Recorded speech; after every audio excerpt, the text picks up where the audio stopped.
कोई महिला अगर बिना किसी उचित कारण के अपने पति के साथ रहने से मना कर दे या अपने पति का सालों तक परित्याग कर दे और परित्याग करने के कारण उसका तलाक भी हो जाए, तो क्या वो महिला अपने पति से मेंटेनेंस यानी भरण पोषण की मांग कर सकती है? क्या कहता है इस संबंध में कानून? इसी तरीके का एक मामला इलाहाबाद हाईकोर्ट पहुंचा और इलाहाबाद हाईकोर्ट ने अभी मार्च 2025 में उसमें एक महत्वपूर्ण फैसला दिया।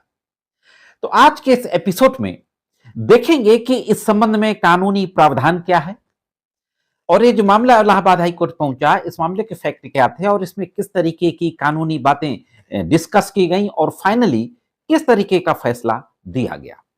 तो साथियों, मैं करीम अहमद सिद्दीकी एडवोकेट एक बार फिर हाजिर हूं आपके बीच में इसी महत्वपूर्ण कानूनी जानकारी के साथ। तो जुड़े रहे आखिर तक, देखते हैं कि इस संबंध में पूरी जानकारी क्या है। इससे पहले कि हम इस मामले के फैक्ट को देखें और इलाहाबाद हाईकोर्ट के फैसले के बारे में बातचीत करें, सबसे पहले हम देख लेते हैं कि इस संबंध में कानूनी प्रावधान क्या है। क्रिमिनल प्रोसीजर कोड की धारा 125 के तहत कोई भी महिला अपने पति से या बच्चे माता पिता से या माता पिता अपने बच्चों से मेंटेनेंस के लिए मांग कर सकते हैं। अब चूंकि जुलाई 2024 से सीआरपीसी के स्थान पर बीएनएसएस नया कानून लागू हो गया, तो 125 की जगह नई धारा है 144। तो सेक्शन 125 का सबसेक्शन 4 सीआरपीसी और 144 बीएनएसएस का सबसेक्शन 4, इन दोनों में यह कहा गया है कि अगर कोई महिला, शादीशुदा महिला एडल्ट्री में रह रही है यानी किसी के साथ अवैध संबंधों में रह रही है या अपने पति के साथ रहने से मना कर देती है बिना किसी उचित कारण के या किसी आपसी समझौते के तहत अलग रह रही है, तो ऐसी महिला गुजारा भत्ता पाने की हकदार नहीं है। तो यह तो रही इस संबंध में कानूनी प्रावधान की बात। अब देखते हैं कि जो मामला इलाहाबाद हाईकोर्ट पहुंचा, इस मामले के फैक्ट क्या थे और इस मामले में इलाहाबाद हाईकोर्ट के द्वारा किस तरीके का फैसला दिया गया। दोस्तों, वीडियो में आगे बढ़ूं इससे पहले मैं जरूर आपसे कहना चाहूंगा, वैसे तो मुझे पता है कि आप मेरे रेगुलर व्यूवर्स हैं और आपने मेरे चैनल को सब्सक्राइब किया हुआ है, फिर भी यदि आप चैनल में नए हो, वीडियो को पहली बार देख रहे हो, तो चैनल को सब्सक्राइब करके घंटी के बटन को दबाकर ऑल पे जरूर सेट कर दें और मेरे द्वारा जो महत्वपूर्ण कानूनी जानकारियां दी जाती हैं, अगर आपको अच्छी लगती हो तो वीडियो को लाइक और शेयर करते रहा करें। दोस्तों, यह जो मामला इलाहाबाद हाईकोर्ट पहुंचा, इस मामले में भी जिस तरीके से आम पति पत्नी के बीच में झगड़ा होता है, डिस्प्यूट होते हैं, फिर वो अलग हो जाते हैं, तो इस मामले में भी डिस्प्यूट हो गया और महिला ने क्रुअलिटी करने का और डाउरी की डिमांड करने का अपने पति और उसके कुछ रिश्तेदारों पर आरोप लगाती है और क्रिमिनल कार्रवाई शुरू कर देती है। कुछ सालों के बाद वह मेंटेनेंस का मुकदमा दाखिल करती है अपने पति से अलग होने के कुछ वर्षों के बाद। मेंटेनेंस के मुकदमे में फैमिली कोर्ट के द्वारा यह कहा जाता है सुनवाई के दौरान कि चूंकि पत्नी ने अपने पति के साथ रहने से मना कर दिया और अगर पत्नी अपने पति के साथ रहने से मना कर देती है तो 125(4) सीआरपीसी के तहत वो फिर गुजारा भत्ता पाने की अधिकारिणी नहीं होती। यह कहते हुए मेंटेनेंस के मुकदमे को फैमिली कोर्ट के द्वारा खारिज कर दिया जाता है। यह मेरठ का मामला था। अब दोस्तों, फैमिली कोर्ट के इस मेंटेनेंस के मुकदमे को डिसमिस करने के ऑर्डर के खिलाफ इलाहाबाद हाई कोर्ट में क्रिमिनल रिवीजन दाखिल किया जाता है। तो अब देखते हैं कि इलाहाबाद हाई कोर्ट में क्या होता है। यह जो मामला इलाहाबाद हाई कोर्ट पहुंचा, ये क्रिमिनल रिवीजन नंबर था 60160/2023। श्रीमती सरिता बनाम स्टेट ऑफ उत्तर प्रदेश 20 मार्च 2025 को इसमें फैसला दिया गया था।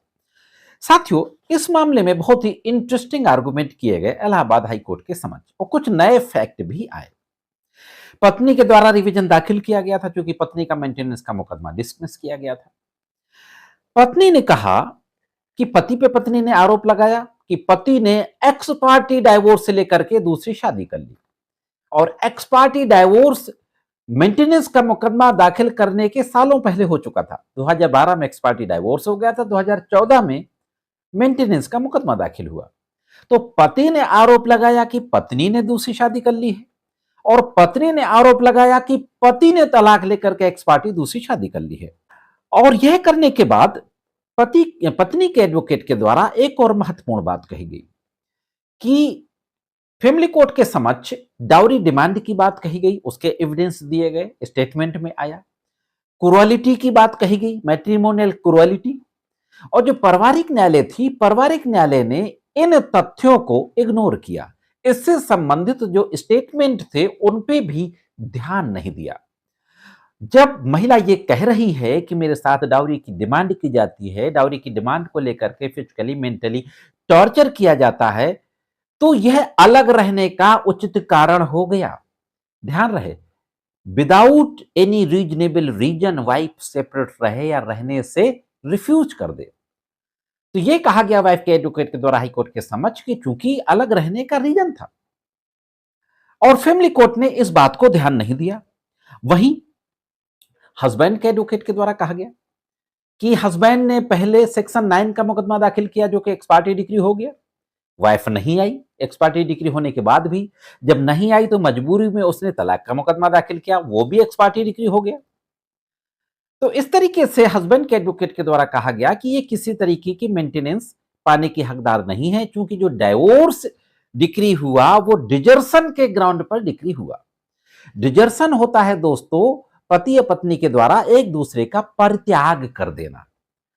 तो पति को डाइवोर्स मिला क्योंकि पत्नी को डिजर्सन का अपराधी माना कोर्ट ने, कि पत्नी ने अपने पति को त्याग दिया है। ऐसी स्थिति में वो मेंटेनेंस पाने की हकदार नहीं है। यह बात कही गई हस्बैंड के एडवोकेट के द्वारा।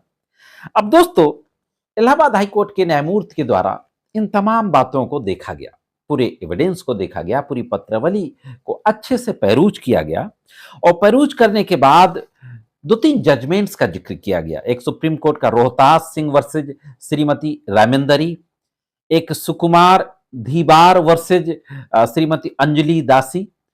इसमें कहा गया था कि अगर डिजर्सन के आधार पर तलाक हो रहा है तो भी वो मेंटेनेंस को बार नहीं करता। भले ही परित्याग करने के आधार पर पति या पत्नी ने एक दूसरे से तलाक लिया हो, तब भी मेंटेनेंस बार नहीं हो जाता है। लेकिन एक और जो महत्वपूर्ण बात कही हाईकोर्ट ने, कि चूंकि 2012 में डाइवोर्स हो गया था, 2014 में मेंटेनेंस दाखिल हुआ, जिसमें 2023 में फाइनल ऑर्डर होता है। जब मेंटेनेंस का फाइनल ऑर्डर हुआ तब तलाक हो चुका था, और जब तलाक हो चुका था तो साथ रहने का सवाल ही नहीं। वही family court x Partey divorce की डिक्री देती है उसी महिला को और महिला के अगेंस्ट, और वही फैमिली कोर्ट इस आधार पर कि पत्नी ने साथ रहने से रिफ्यूज कर दिया, मेंटेनेंस देने से मना कर देती है। अरे भाई, जब डाइवोर्स ही हो चुका है तो वो साथ रहेगी क्यों? इस तरीके की बात कहते हुए हाई कोर्ट ने कहा कि चूंकि अब डाइवोर्स हो चुका है, इसलिए तलाकशुदा पत्नी के रूप में भी वो मेंटेनेंस लेने की हकदार है।